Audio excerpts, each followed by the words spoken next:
My friend Chris painted that for me.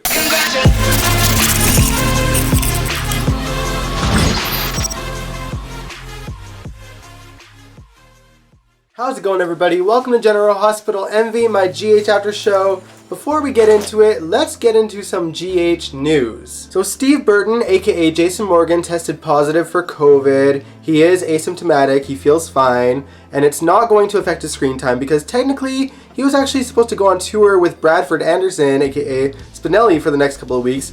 Obviously that has been postponed, but because of that, he wasn't going to miss out on any screen time anyway, so I guess we'll see what happens, in the next couple of weeks. What we know for sure, confirmed by Steve himself, is that he caught it at work, which means someone else on the GH crew, whether it's a cast member or, someone on the crew, tested positive or got COVID and unfortunately is spreading it in the workplace. Hopefully it doesn't turn into a dire situation, but there are some cast members being very vocal about, working with people that are unvaccinated, unmasked, etc. So it's going to be an awkward few weeks probably. In other GH news, Jeannie Francis is on hiatus for a while. That is her choice, thankfully, this time. She is going to enjoy the rest of her summer with her family and will be back in the fall. She picked a good time to leave, obviously, so, Jeannie is still GH. The last bit of news I want to discuss has more so to do with the General Hospital YouTube community rather than General Hospital itself,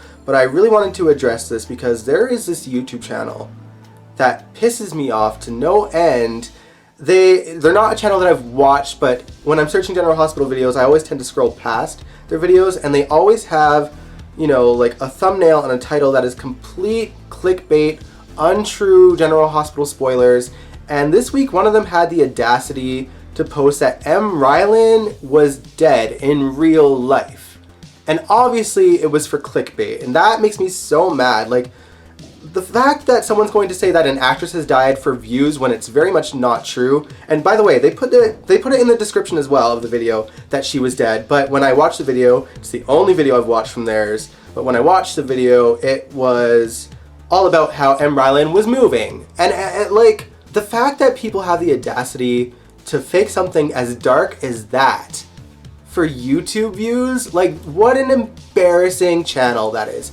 It just makes me so mad. Like, this channel was called Young and Restless Spoilers, by the way, and I think, honestly, the video got enough backlash that he deleted most of his General Hospital spoiler videos because it's the only spoiled video that he kept, ironically, on that channel, and the rest is just random videos. But oh, it just made me so mad. Like the fact that you would do that for views is embarrassing and you should be ashamed. Furthermore, in general, just like I said, I've always scrolled past their thumbnails and it's always these ridiculous spoilers that are not true, that never come to fruition. I would say 90% of the stuff that person posts doesn't happen on the show. It's all bullshit and clickbaity if you guys want to look at spoilers.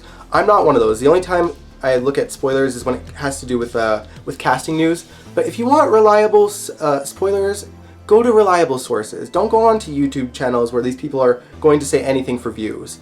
Go to like Soap Central or Daytime Confidential, those kind of websites, or Soap magazines for your spoilers. Do not give those YouTubers the time of day because they just want your views no matter what lies they spew. And that's all I'm saying on that. Let's get into actual General Hospital storylines this week, all the highlights. First of all, Nicholas has finally figured out that Spencer is in fact the stalker, and all it took for him to realize that was details of an envelope sent by Ryan Chamberlain that was returned to Ryan Chamberlain. And it's like, I still laugh because there was so much proof that it was Spencer to begin with, even without that envelope, but this was the thing that made it legit for him. So the reason that he picked it up is because he confronted Spencer about this letter, and Spencer said that he had already heard about the cockroach situation and just returned it to sender. But on the envelope, it says that the letter was returned or mailed back out on the 13th of February, and the cockroach incident that happened to Ava happened on Valentine's Day, the day after. So that's when Nicholas caught Spencer in that lie, and his plan basically is to get some kind of revenge on Spencer. Like, So mature. Not that Spencer doesn't deserve a bit of revenge, but come on, man. So we don't know the full plot of Nicholas's revenge yet, but this is what we know so far. Nicholas overheard Spencer talking about how he wants to throw a party, and Nicholas gives him the opportunity to do so by saying he's going to go on a trip overseas for a business meeting so that Spencer has the opportunity to throw that party in secret. Obviously, the game plan is for something to happen at that party, and, you know, I kind of hope that Spencer gets his Carrie moment just like Trina did, because he'd certainly deserve it. For whatever reason, Spencer is going to have this party in the backyard of Windermere, as if there isn't a ballroom downstairs or anything. Guess GH forgot about that too, but you know, I'm just gonna take a deep breath and just make up a story in my head that maybe Nicholas sealed it off with cement after, you know, his last dance with Tumor Emily all those years ago. And if you don't know what I mean by Tumor Emily, that is not something that you want to look up. It was the dumbest story. It was so dumb. Long story short, Emily died, but then came back as a symptom of a brain tumor that Nicholas had for several months, where he could dance with her and touch her and probably other things that we don't want to talk about, and that was just a story that we had to endure. But I will say that their last dance in that ballroom was really sweet. Their final goodbye. Alright, let me know what you think Nicholas is going to do to Spencer in the comments below. Alright, now let's talk about Hayden's mother, Naomi Dreyfus, and the fact that she's already dead. That's right, folks. Long story short, Sean and Sam went to go pay Naomi a visit to get some answers about Hayden's whereabouts. We find out that she was in brief contact with her, and that was probably the only true thing that Naomi said the entire time, because she claimed that Hayden didn't want to be a mom anymore and that Violet was holding her back. And obviously, Finn knows it's not the case because he saw how devastated she was. I certainly remember Hayden's last scenes with Violet being completely devastating, and she was crying her eyes out, so we know that's not true. But we learned soon after that the reason why she was kind of making up these stories is because she was being watched by someone who obviously ended up killing her, and she knew that someone was watching her. Thankfully, Naomi was smart enough to give Sean and Sam a reason to come back to the room as soon as possible. She gave Hayden's full name, but lied about the middle name. Sean and Sam were suspicious and called Elizabeth to get Hayden's real name just to confirm, and they go back to the room. But unfortunately, Naomi was already dead, and the person that murdered her tried to make it look like a suicide, but unfortunately, Finn knows that Naomi had made plans with Violet, so he knows that she's not going to kill herself. And obviously, the PCPD eventually learned that she was drugged with a needle, and they put prescription pills in the bathroom to make it look like a suicide. So it's definitely murder. The thing I'm wondering is, who could it be? Obviously, it's someone that doesn't want Sean and Sam or anyone to find Hayden. I mean, I have one theory, but like I don't want to believe it because it doesn't make sense, and I don't want to talk about it here because it actually involves a spoiler of a character that's returning soon. But, you know, I'm sure some of you can guess who I think it is. Regardless, I just find it hard to believe that that person specifically would kill Naomi. So let me know what your theories are on who killed Naomi. Alright, let's talk Austin. It turns out that he might actually have a leg to stand upon when it comes to ELQ shares.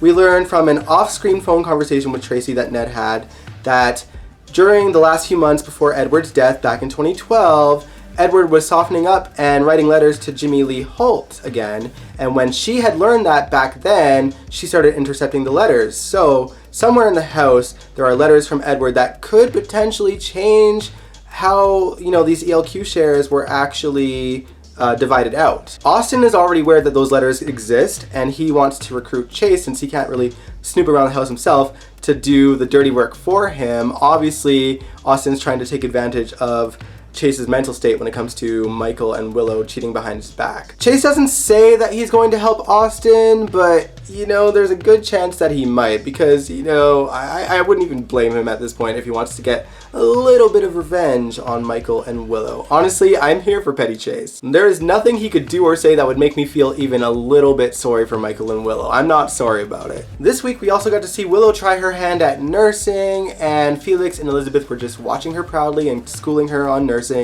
And I got mad Sabrina vibes. I don't know about y'all, but like, I just feel like they're trying to turn her into Sabrina and make her this martyr even though she's cheating on Michael. And I just, you know, They're making her a lot like her, and you know, why not go all the way? I mean, Sabrina dated Michael, and then she died. I can't believe I want a character dead that I used to absolutely adore. They ruined Willow for Michael, of all people. Ugh. Alright, let's talk about Aunt Stella. Now, she is struggling to remember what happened leading up to her stroke, but Curtis actually fills in the blanks for her for at least some of it. She feels so guilty, and she goes on a bit of an apology tour with the people she'd wronged, including Trina, but Trina says that there's nothing to forgive, because obviously it opened her eyes to the fact that her mother isn't perfect. Obviously, she's still mad at her mom, but I think between her conversations with everyone, and especially her conversation with Ava, no one is perfect, and that's what Ava pointed out. You know, her mother is human, and it sucks to know that her mom did something shady, but again, she's human. She made a mistake when she was essentially a baby, or perhaps not born yet. Still not completely convinced that Trina is not Curtis's daughter. But yeah, I'm sure they'll mend fences. As for Stella, I feel like she's never going to remember the situation with the envelope. Truthfully, the only thing that I can see happening with this is that maybe down the line, eventually Curtis and Portia will want to get married. And that's when I think the truth will come out that Jordan and Curtis aren't actually divorced. And then maybe Stella will be like, oh yeah, oops, oh well.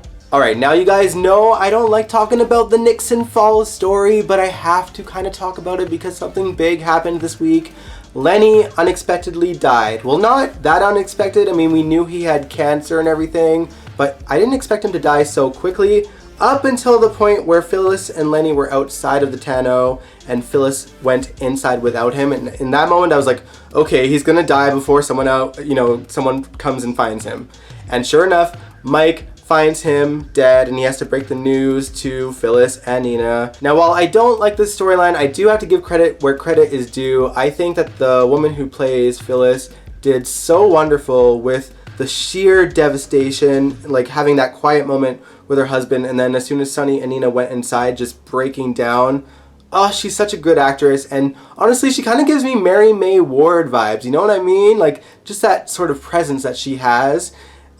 Like, I would love her to be in Port Charles, away from this Nixon Falls mess and, you know, the Mike thing. I think that potentially she could be a beloved character if they entwine her with the rest of the cast in Port Charles. Meanwhile, Sonny's loved ones are having really awkward situations, several of them actually. So Donna, who we haven't seen since birth, I don't think, was in her toddler chair. She's a toddler now. Almost thought she was actually Scout, but whatever. It was Donna. And Donna called Jason daddy, which means she's forgetting about Sonny. But, you know, to be honest, I'm surprised that she hasn't forgotten everyone because she's been taking a nap upstairs for 2 years. Jason does not feel comfortable with her calling him dad and wants her to learn how to call him Jason. I don't know how Carly felt about that. I feel like she felt kind of weird about that and was hoping that she would call him daddy, but I guess not. Another awkward situation is that Jocelyn asked Carly and Jason when the big wedding date is, and of course they don't have an answer. Carly then decides to have a completely imaginary conversation with Sonny Corinthos so that she can find closure and marry Jason with his fake permission, because he ain't dead. That conversation literally lasted an entire episode, you guys. Oh my god. This is just terrible. Oh, but speaking of Jocelyn, Jax is still pissed that she was approached by Joey Novak and goes to Dante and mentions that Jason and Carly are running the organization and that his daughter could be in danger. Obviously, Dante's hands are tied until a crime is committed, and Jax has a game plan. We don't know what that is, but I feel like it's gonna be a mess. Things literally never end well for Jax whenever he tries to go up against the mobsters of GH. Like, it's going to be a disaster, and y'all know it. Jax actually did try to confront Jason, and of course Jason didn't budge. I mean, Jax says, you should just get out of the mob, Jason.